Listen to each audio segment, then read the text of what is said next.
ଇତିହାସର ସବୁଠୁ ବଡ଼ ଧୋକାର କାହାଣୀ। ଭାରତ ବିଭାଜନ ପୂର୍ବରୁ ଯେତେବେଳେ ନିଷ୍ପତ୍ତି ହେବାକୁ ଥିଲା ଯେ ଭାରତର କେଉଁ ଅଂଶ ପାକିସ୍ତାନକୁ ଯିବ, କେଉଁ ଅଂଶ ପୂର୍ବ ପାକିସ୍ତାନକୁ ଯିବ ଏବଂ କେଉଁ ଅଂଶ ଭାରତରେ ରହିବ, ସେତେବେଳେ ଯୋଗେନ୍ଦ୍ରନାଥ ମଣ୍ଡଳ ମୁସଲିମ ଲିଗର ସାଥ ଦେଇଥିଲେ। ତାଙ୍କର ବିଶ୍ୱାସ ଥିଲା ଯେ ମୁସଲିମ ଏବଂ ଦଳିତ ଏକାଠି ଶାନ୍ତିରେ ପାକିସ୍ତାନରେ ରହିପାରିବେ ଏବଂ ଏହିପରି ସିଲହଟର ସମ୍ପୂର୍ଣ୍ଣ ଅଞ୍ଚଳ ପୂର୍ବ ପାକିସ୍ତାନ ମାନେ ବାଂଲାଦେଶର ଅଂଶ ହୋଇଗଲା।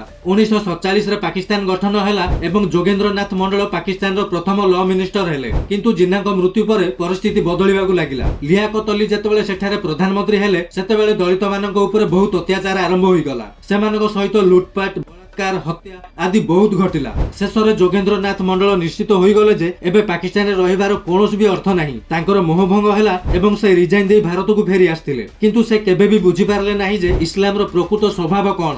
ଇସଲାମ ପାଇଁ ନା କୌଣସି ରାଷ୍ଟ୍ର ଅଛି ନା କୌଣସି ଦେଶ। ସମଗ୍ର ବିଶ୍ୱର ମୁସଲମାନ ଏକ ଅଟନ୍ତି ଏବଂ ତାଙ୍କ ପାଇଁ ବାକି ସମସ୍ତେ କାଫିର।